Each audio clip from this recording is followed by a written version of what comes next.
5 siglos el trabajo del chipionero dependió de la viña, cuya producción de uvas transformada en vino, del que resaltaba el moscatel, que pronto adquirió una gran fama al ser exportado a diversos países europeos y americanos.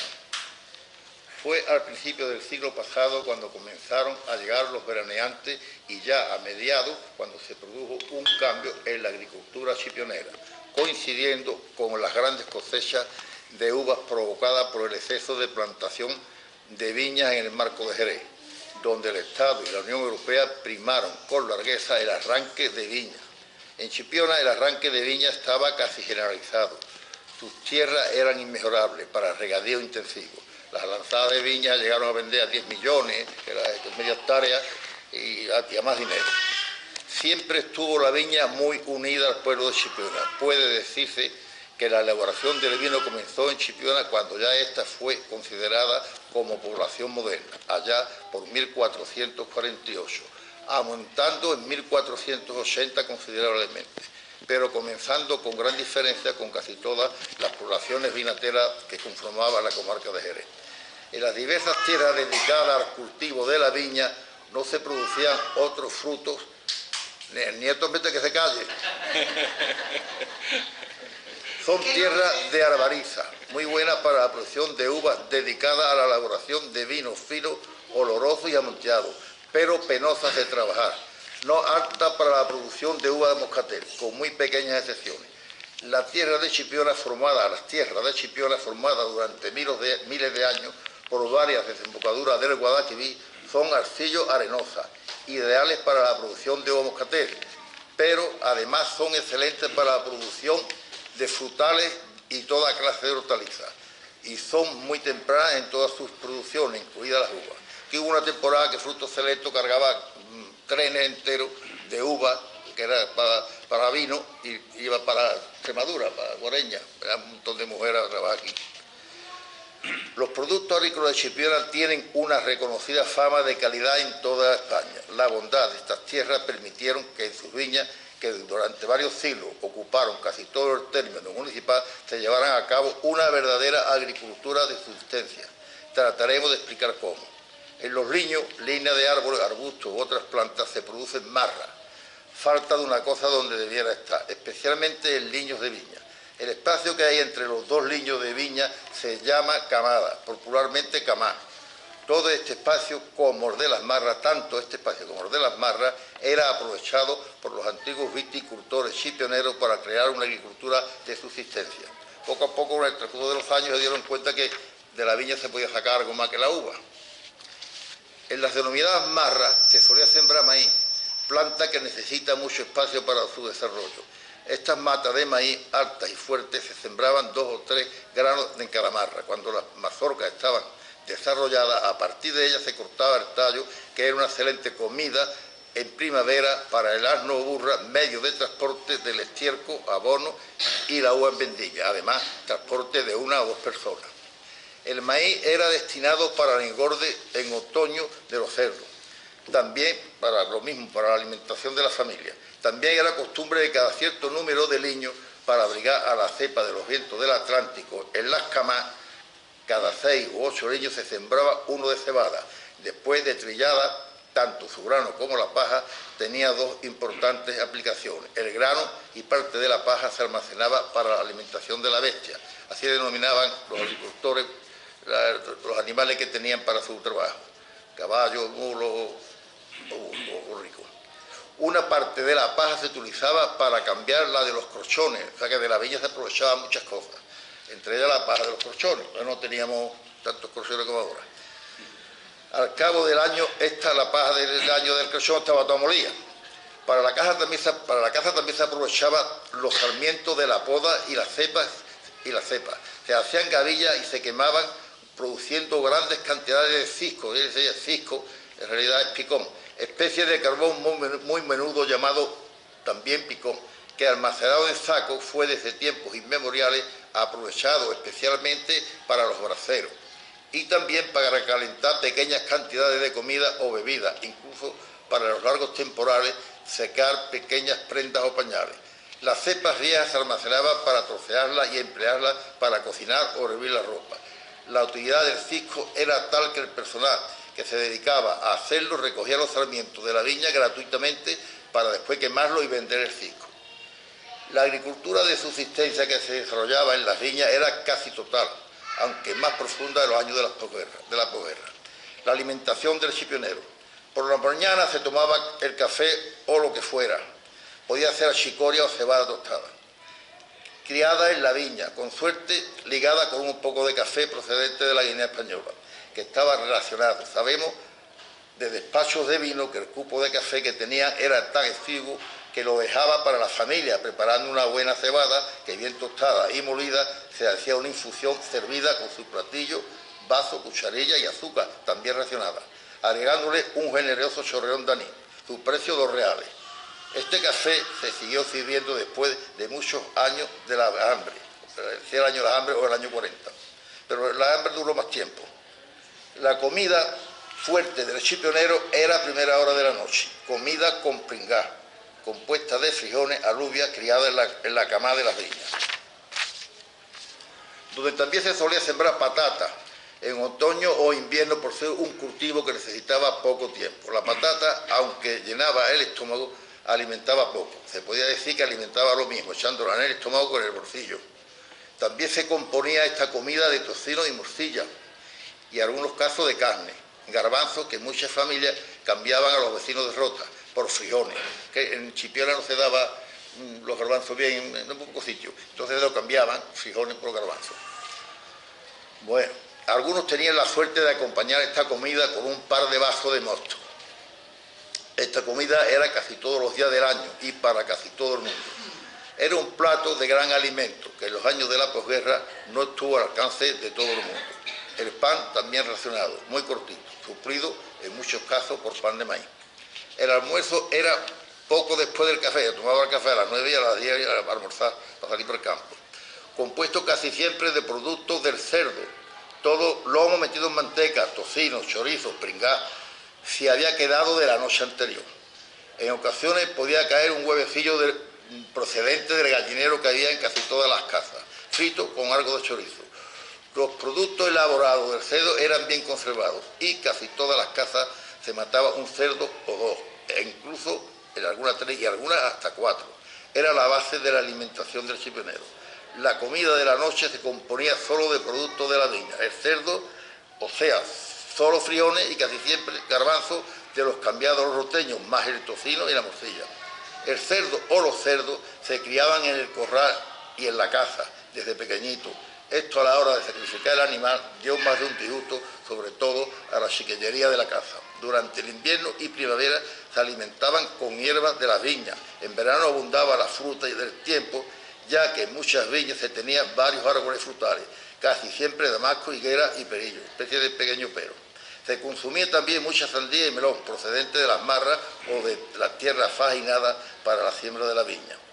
Cuando acababa el verano no se consumía más fruta hasta la primavera, con la excepción de los días cercanos al 1 de noviembre, festividad de Todos los Santos, donde podía caer con suerte un pero, variedad de manzana, pera, 1 de noviembre, festividad de Todos los Santos, donde podía caer con suerte un pero, variedad de manzana, pera, bellota, nueces o castañas.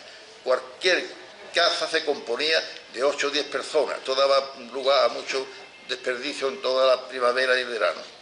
Los desperdicios de la fruta y la cocina eran aprovechados para la alimentación del cerdo durante el verano, y en las primeras semanas del otoño se engordaban con maíz procedente de las marras de la viña.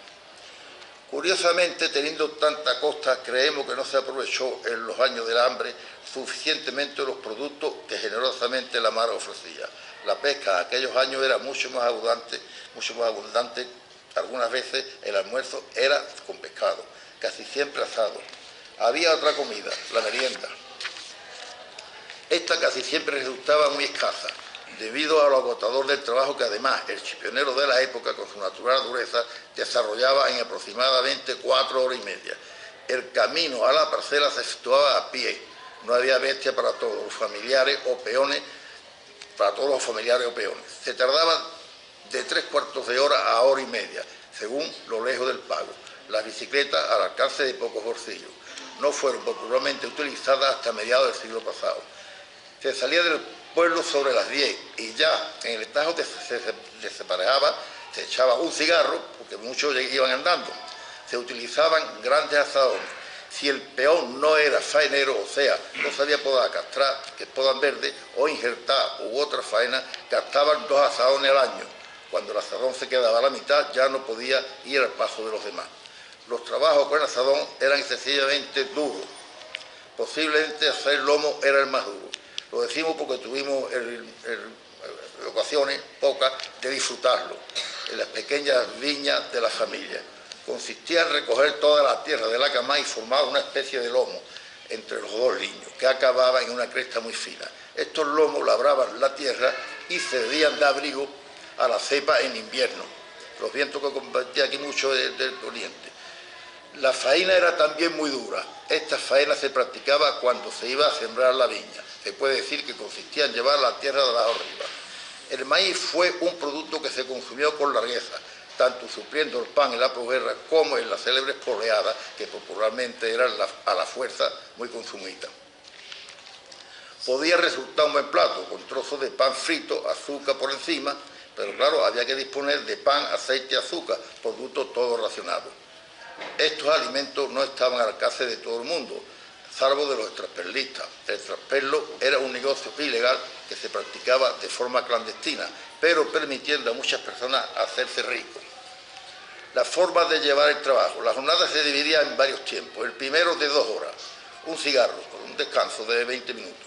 Después 1 hora, otro cigarro. Y después el ratillo de unos 20 minutos y la exigua merienda en 1 hora de descanso. Por la tarde un rato de 1 hora, descanso y un ratillo de 20 minutos. Aparejar la bestia y el camino. Se llegaba a Chipiona oscurecido. En primavera se llegaba con sol, pero de madrugada muchos agricultores partían para el campo, suyo o ajeno, para echar el rato sobre 2 horas. El trabajo con el azadón era tan duro, sobre todo los lomos, que podemos observar cómo se echaban 2 ratillos de 20 minutos, uno antes de la merienda, cuando el personal estaba ya agotado y temblón de hambre, y otro antes de finalizar la peonada.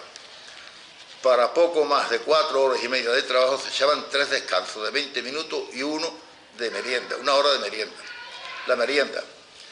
Para la mayoría del personal muy sobria, el pan y aceite, escaso tanto lo uno como lo otro, y en muchos casos una sardina arenque. Los que tenían más suerte, más posible, podían tener un trozo de tocino y en el colmo de la dicha un trozo de chorizo. Como último recurso quedaba la tristemente célebre poleada. Se dieron 2 casos en el centro de Mora, que fuera humor negro. La falta de utensilios de cocina obligaba a las poquitas latas de leche condensada que se podían localizar a aplicarle un asa de lata y ya se tenía una especie de taza. La falta de utensilios de cocina de los años 40 era evidente. En muchos casos la mujer se veía en el aprieto de no tener un recipiente donde depositar la poleada. En una de estas ocasiones la mujer, con el hombre esperando la merienda y la poleada aún caliente, la depositó en una cafetera que tenía la boca muy pequeña. Como ya sabemos, la poleada al enfriarse se cuaja y según se comentaba era para ver, o mejor no, la cara del hombre acordándose de toda la familia de la mujer, porque la cafetera estaría media, la mitad de poleada, y la cuchara apenas llegaba a ella. El otro caso fue, diremos, más sangrante. Por la prisa la mujer echó la poleada aún caliente en una botella de cristal. Cuando se enfrió, como es natural, se cuajó. Este segundo caso quedó memorable, más que nada por la desesperación de aquel hombre que, desfallecido y temblón de hambre, daba vuelta a la botella y no sabía cómo tenía acceso al frágil alimento, ya que partir la botella era el manjar, entre comillas, de cristales. Lo que no sabemos es cómo terminó el caso, pero fue memorable. Algunas veces en esta merienda había hasta postre, sí, una naranja de rota, que no había quien le quitara la cáscara, o de algún mercante que había encallado en Salmedina, inundando la costa de Naranja, o unos higos secos que venían en saco al comercio. La ropa. La ropa que usaba el personal jornalero del campo era endeble y muy aprovechada. El calzado, con la excepción de algunos pequeños propietarios, el calzado era muy viejo y remendado, y se usaba mucho la alpargata, que en invierno, con la tierra fría y húmeda, resultaba muy penoso. Ya en los primeros años 50, algunos trabajadores compraban una especie de boto, todo de goma, con unos elásticos en los tobillos. En invierno no se podían aguantar de frío y ya en primavera no se podía aguantar de caliente. Chorreaba el sudor de los pies. Finalmente comenzó a venderse forrado por dentro. Muchos años después el uso del calzado de cuero para el trabajador del campo estaba casi generalizado. ¿Cómo vivían los trabajadores del campo? No muy bien, por no decir muy mal, sobre todo los jornaleros. Al terminar la vendimia había una gran escasez de peonaje, había una gran parada. El peonaje se preocupaba de ver a los pequeños propietarios, malletas, en rota malleto, para ofrecerles lo tuviera en cuenta en los trabajos de poda y lomo. Solo había un trabajo que además era rápido, la denominada vina de otoño. Después, durante el invierno y primavera, teniendo en cuenta las grandes viñas cercanas al término de Chipiona, donde el peonaje, aunque con poca floricultura, tenía cama y comida, se encontraba más trabajo. De todas formas, el trabajo agrícola escaseaba.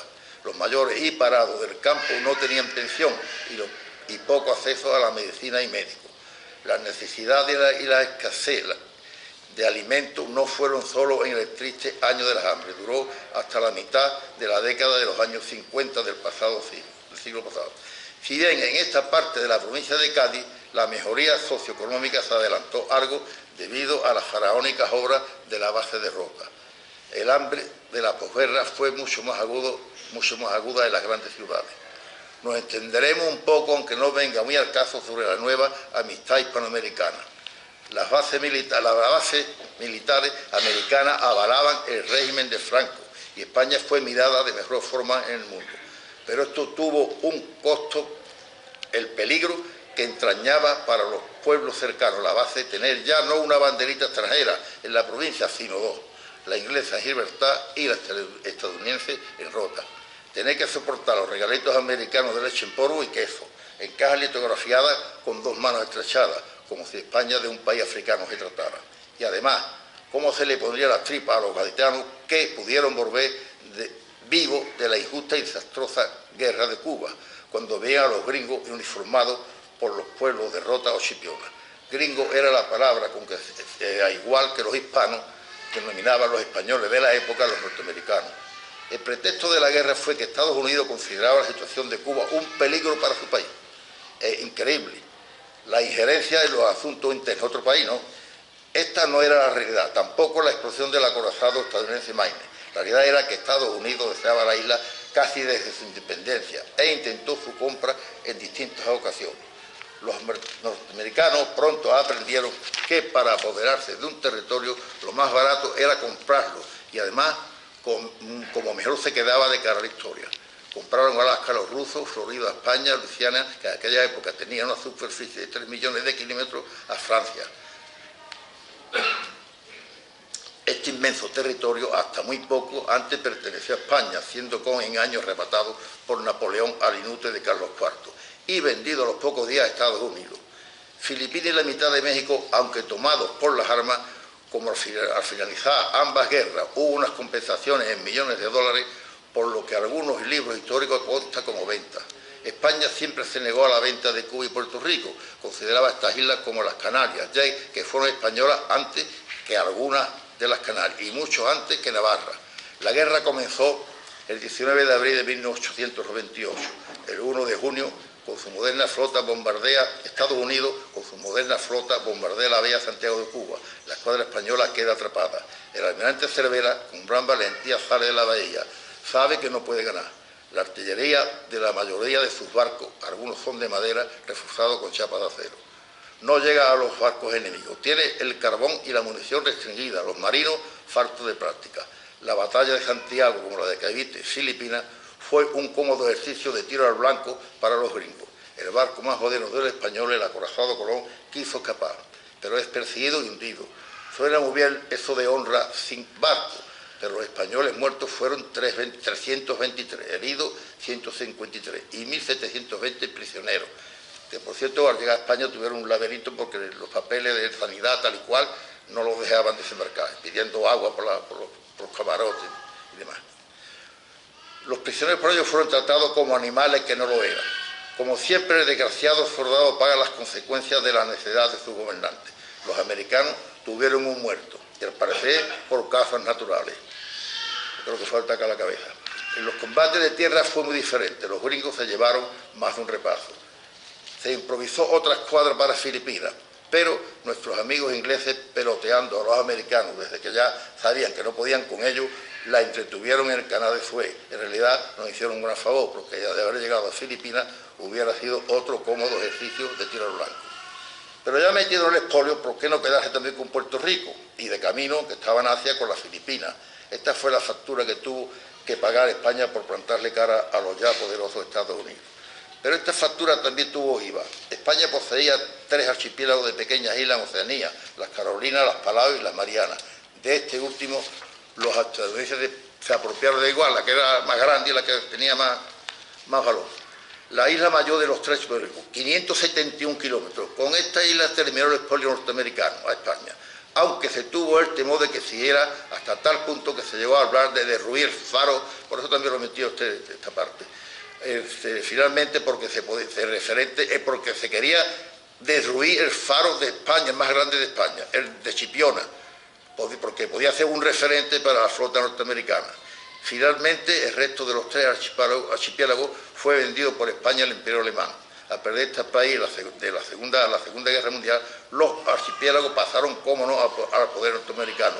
De una de esas pequeñas islas partieron los aviones que lanzaron las bombas atómicas sobre Japón. Poca gloria proporcionó a España esta guerra, pero a sus ganadores, Estados Unidos, pensamos que menos. Y en el pecado, aparte de ser la forma de pagar a España la ayuda que prestó para cuando eran los principios de los Estados Unidos, eran 13 colonias, poco más de dos Españas. Pues España ayudó a estas 13 colonias a independizarse de Inglaterra, y Francia también.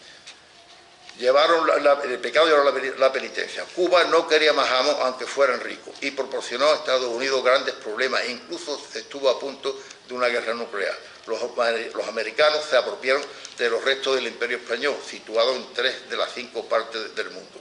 Le dejaron los territorios de África, y como se dice, los vuelos con panzón menos donaron a España, igual que a México, cuando lo dejaron a México en la mitad, lo donaron unos millones de dólares. De esta forma, en la historia, la apropiación de aquellos territorios fue una compra. Bueno, ahora seguimos con los chupineros. Decíamos que los chupineros pueden ser autosuficientes en su alimentación, y como se demostró en la posguerra, casi lo fueron. Como ya dijimos, hubo familias que sacrificaban hasta 4 cerdos, y algunos llegaron a elaborar sus patas de jamón, que aunque no eran precisamente de jabugo, en aquellos años lo parecía. La humedad del océano dificultaba una buena curación. También algunos sencillamente conseguían tener tomate, uvas, melones, sandía, en invierno colgados de sus frutos del techo. Los alimentos más difíciles de obtener eran café, azúcar, aceite y pan. El café ya dijimos cómo fue suplido. El azúcar, de hecho, se pudo sustituir con la miel obtenida incluso en el casco urbano. Muchas casas solían tener grandes corrales, y el más apartado se llegó a tener 1 o 2 colmenas, aparte de las que cabían en el campo.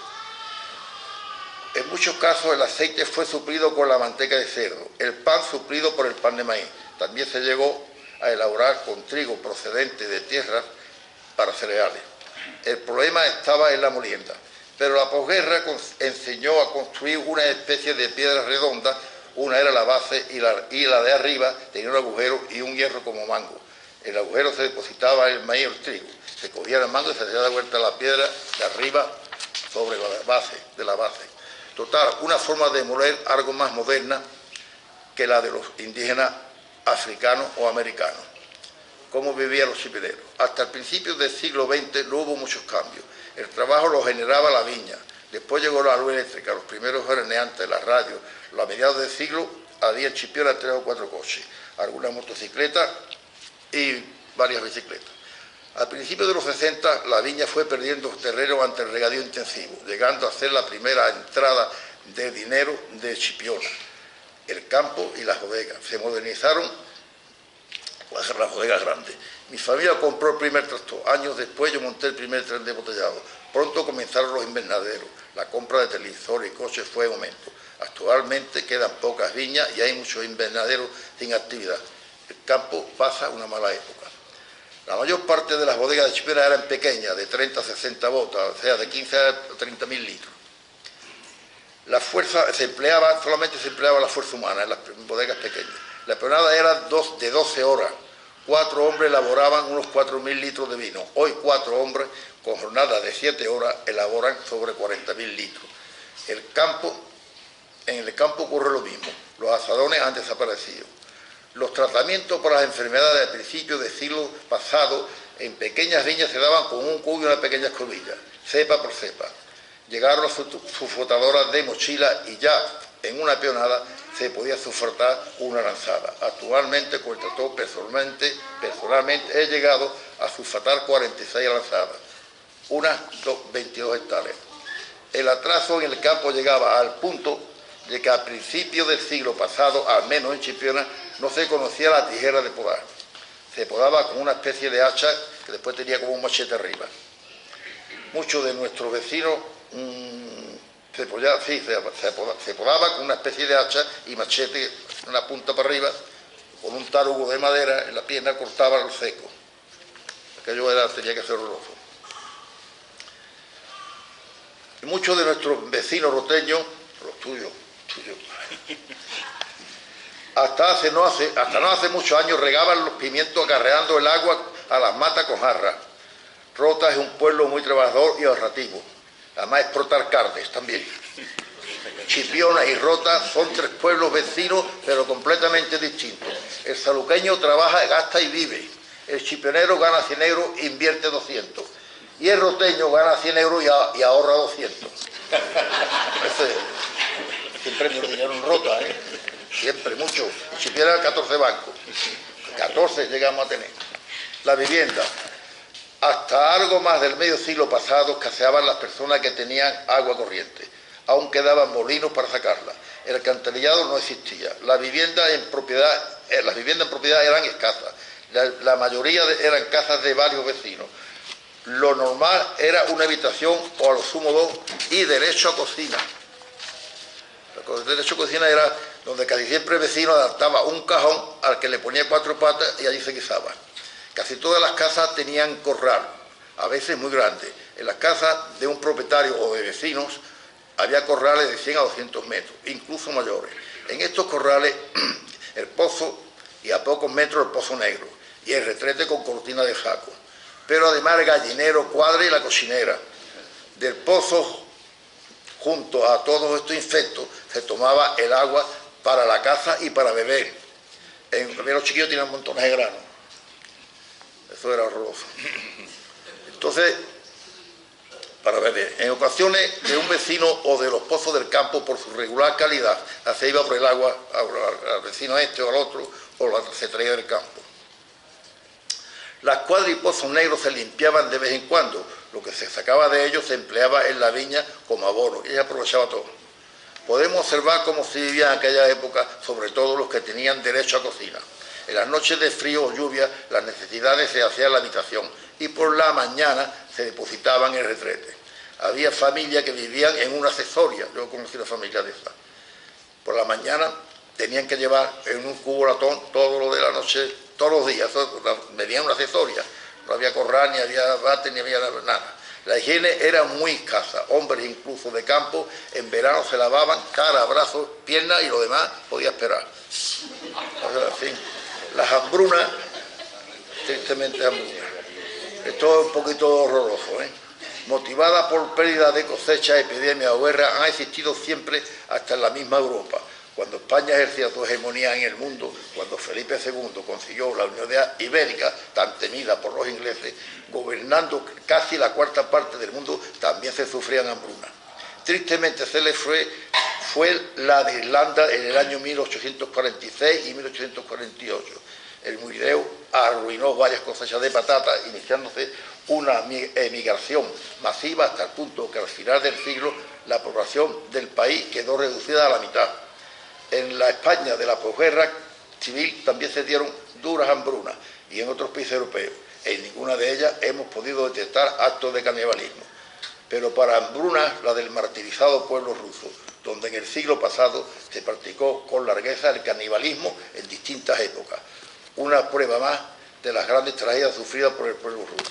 A lo largo de casi toda la mitad del siglo XX hubo diversas épocas de canibalismo en Rusia. A primeros de dicho siglo se descubrieron algunos actos que escandalizaron a Europa. En Internet podemos leer: el comunismo de guerra adoptado por los bolcheviques durante la guerra civil causó la hambruna rusa de 1921, extendida por toda la región del Volga y los Urales. Murieron unos 5 millones de personas.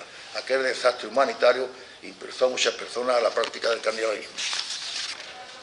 En 1921, en una villa de la región del Volga, se tomaron fotografías de una pareja de campesinos que raptaban niños para tomar su carne como alimento. Se puede ver claramente en la fotografía, junto a la pareja de campesinos, las cabezas de 2 niños sin cuerpo. El holocausto ucraniano. En la hambruna provocada por Stalin por la idea de someter a los campesinos ucranianos, se cometieron actos de canibalismo. Fue durante el año 1932 y 1933, también en la misma Ucrania de 1937, cuando Stalin mandaba armamento a los españoles para que se mataran entre ellos. Para muchos autores esta ayuda se otorgaba con la sana intención de salvar a los españoles, implantando en España una república soviética del paraíso comunista. Ya vimos cómo fueron tratadas por el mismo Stalin estas repúblicas soviéticas. Además, la ayuda de Stalin fue cobrada con creces, ya que se quedó con casi todas las reservas de oro. Salieron barcos, camiones de Madrid y después barcos de Alicante, creo que fue, para Odessa. Se quedó con casi todas las reservas de oro de España, que eran, según algunas fuentes, la tercera reserva del mundo después de Estados Unidos y de Inglaterra. La pretendida unión a la URSS era la segunda vez que se intentaba, pero en condiciones muy distintas a la primera, protagonizada por Pedro I el Grande, que, sabiendo de las buenas relaciones que siempre existieron, este es un episodio que se conoce poco en la historia, que existieron con España, no por la fuerza, sino por la voluntad, la igualdad de condiciones. Esto se quiso hacer, pero políticamente, no pegando tiros como siempre. Si esta unión se hubiera llevado a cabo, la historia del planeta sería muy distinta.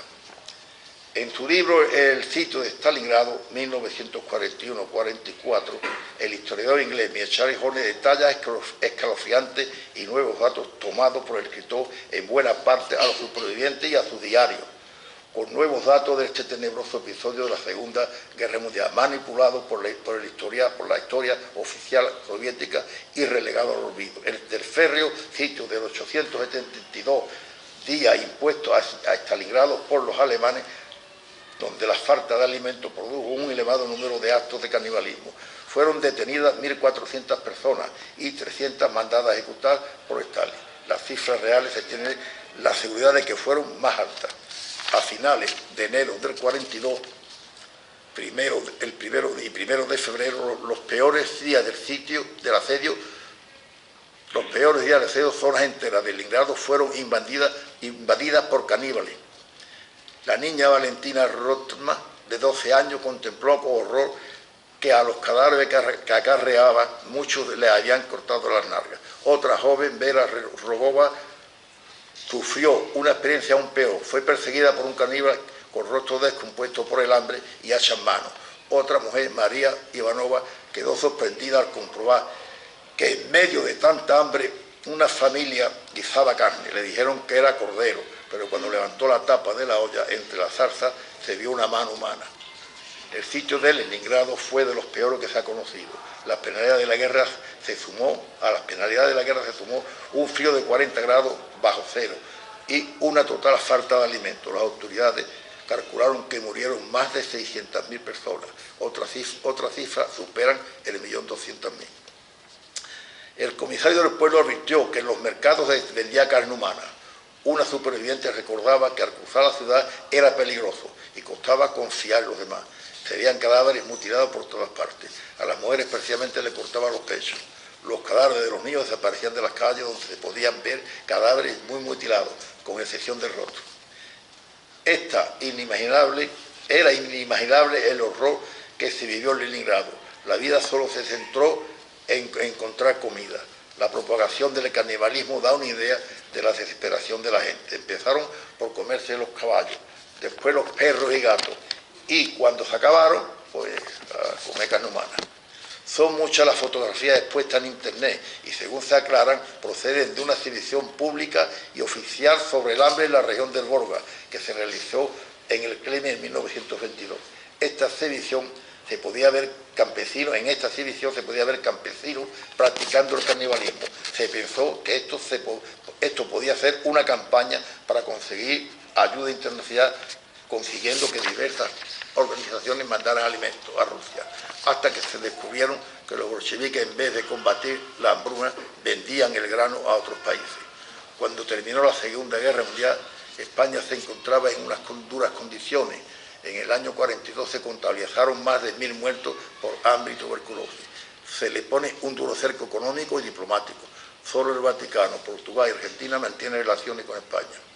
La ayuda argentina no fue solo diplomática, envió a la necesitada España cereales, carne y otros alimentos en distintas ocasiones, que nos parece años después fueron pagados con 600.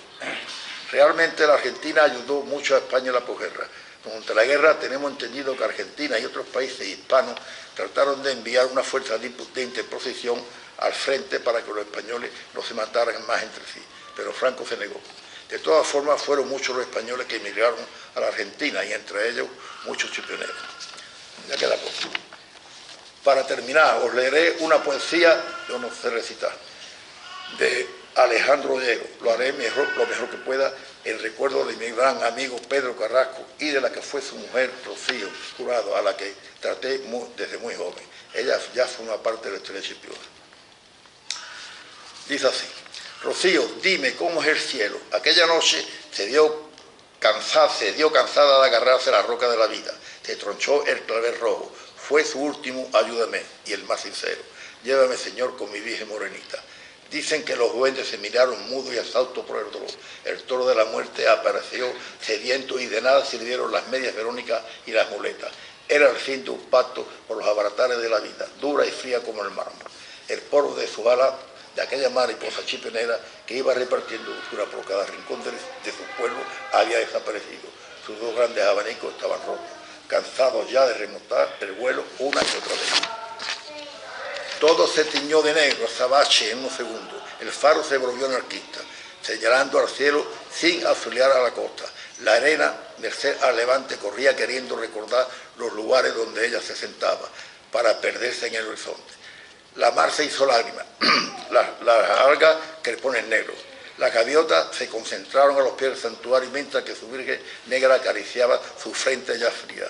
El amanecer se contenía reverde, quedando sombras dantescas. El oleaje cesó como si jamás quisiera hacer de nuevo encaje. El campo se tornó triste y pálido. Se nos iba la más grande, como así lo vaticinó Imperio Argentina. La embajadora de un pueblo que la quería como suya lloró las flores cortadas, las veletas y los barcos de pesca. Lloró la fruta, el arrope y el eco de su voz encerrado en un milladero. Lloró el azúcar del moscatel añejo. Lloraron las ventanas que miraban al mar. Lloraron los conchas recordando su diva. Se nos va la gratitud hecha persona, empañada por el rocío de la mañana. Se nos fue el velero de nuestra alegría y se nos fue la sonrisa amplia. Pero su voz quedará para siempre pregonando su resurrección en cada canción. Su siembra agarró bien y sus melodías volverán a nacer cosecha tras cosecha y bajarán en los atardeceres de Villacaña asida por el gran astro.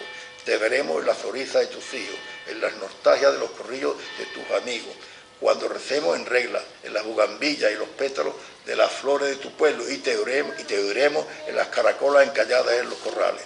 Por eso y solo por eso, cualquier día de los que tú bajes, te preguntaré: Rocío, dime cómo es el cielo.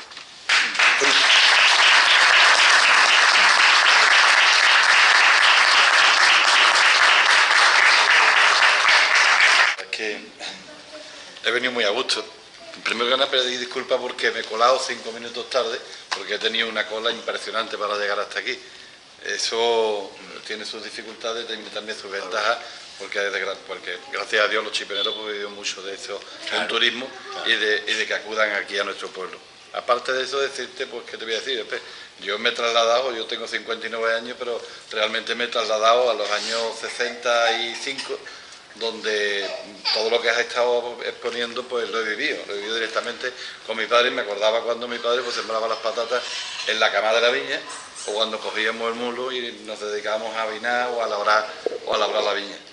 Y recuerdo perfectamente pues, cómo en las camas de la viña pues se utilizaba prácticamente para todo, para sembrar papas, para sembrar melones, para sembrar sandías, para sembrar todo lo que se podía y que hacía falta para la casa. Y recuerdo perfectamente cuando en invierno pues cogía y colgaba pues aquellos racimos de tomate, aquellos racimos de uva, que decía, los melones y las sandías los guardábamos los roteños debajo de la cama, que de vez en cuando se podría alguno y había que salir corriendo.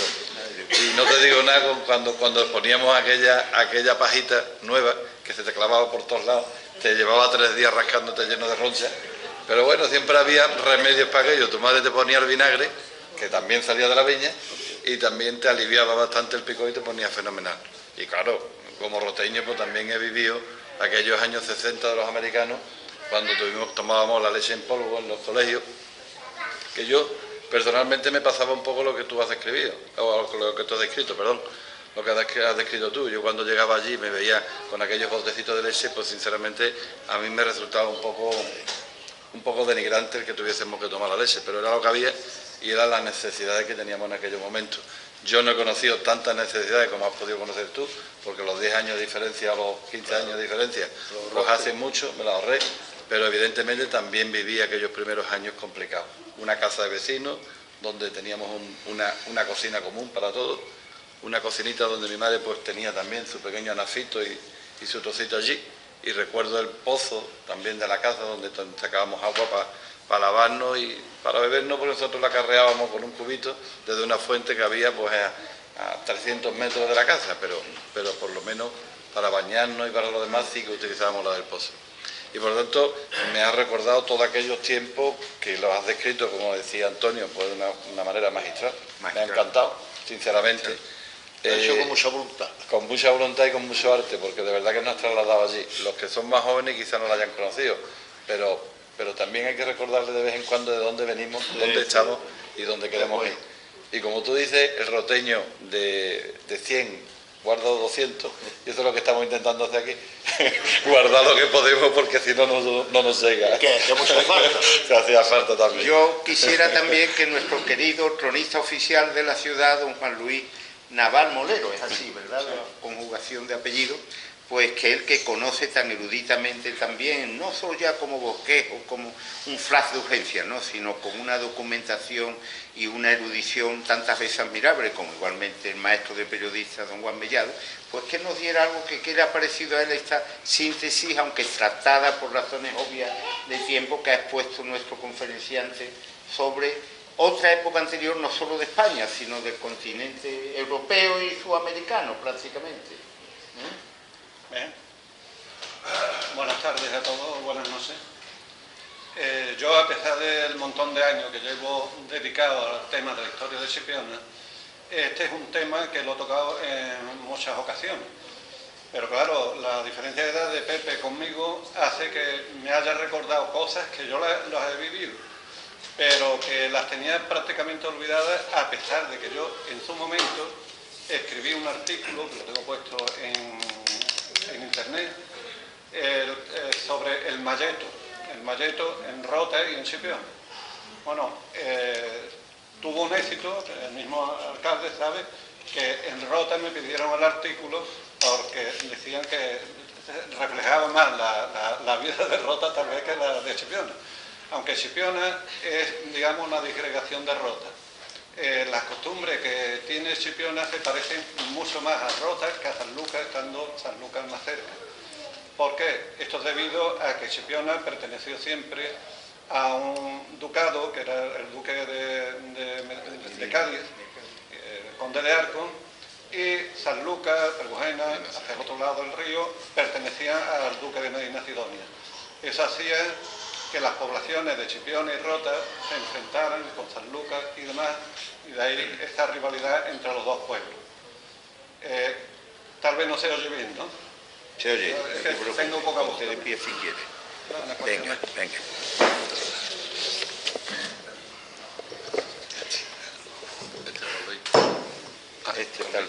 Tome. Eso un poquito más, pero bueno. Vale, voy a hablar un poco más porque si me enrollo Sí, mucho... porque no... quiero que don Juan Mellado diga luego también un par de minutos. Bien, lo que quería decir es que Pepe me ha recordado muchísimas cosas, de las cuales muchas me interesan para el trabajo que yo estoy haciendo, porque yo trato de reflejar en mis escritos y sobre todo en el blog que tengo en internet todas las costumbres de Chipiona y entre ellas, por supuesto, lo que es la viña. Chipiona ha sido un pueblo vinatero durante 400 o 500 años. De haber vivido solo exclusivamente de la viña, nos hemos quedado con 3 bodegas. Lo más penoso es que los mismos chipioneros no saben que Chipiona vivió de la viña durante tantísimos años y se le habla de... porque otra de las cosas que yo trato es el argot y las palabras de Chipiona. Y en Chipiona cuando se habla con muchas palabras propias de los bodegueros, igual que se habla de palabras propias de la mar. Chipiona tiene un vocabulario inmenso, increíble, que el día de mañana también lo expondré en uno de mis libros. Bueno, no quiero hablar más sobre el tema porque hoy es el día de Pepe. Una cosilla nada más. Venga. Una cosilla nada más que recordando un poco la conferencia de Pepe, había una cosa que me llamaba mucho la atención, como hablaba de que la viña prácticamente le daba vida al chipionero de aquella época, porque le daba todo, le daba el cerdo, le daba el cisco picón, le daba absolutamente todo. Pero hay una cosa que no has comentado y que sí es verdad, que la viña llegaba mucho más, porque sin el vino no hubiese existido la vida, y aunque parezca extraño. Aquí vemos médicos y sabemos de lo que estamos hablando. Cuando se utilizaba el agua, como se utilizaba, que era un agua que estaba la mayoría de las veces totalmente contaminada, o por ejemplo para los grandes viajes que hicieron a las Américas y demás, cada vez que se había que embarcar, pues el agua se echaba a perder. Y el agua había que matarle pues todas las bacterias y todo lo que criaba, todos los bichos que criaban, y eso se mataba con vino.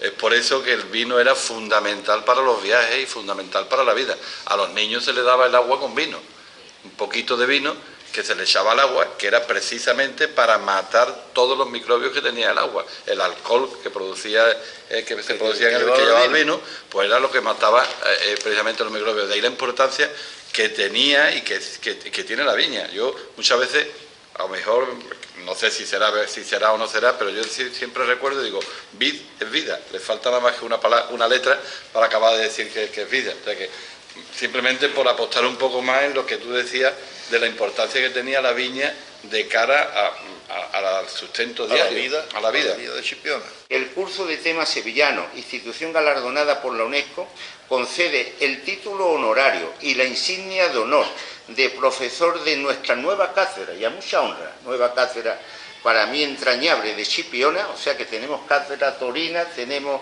cátedra de temas andaluces, pero tenemos además una cátedra de una ciudad a la que yo tanto quiero, y mientras me aguante el señor alcalde, de Chipiona, al muy ilustre señor don José Mellado Martín, por su brillante intervención académica en el curso de verano de 2014, conmemorativo de las bodas de plata de esta institución de la UNESCO. El señor alcalde lo refrenda, yo te entrego esto y él te impone la insignia de oro del curso de tema sevillano.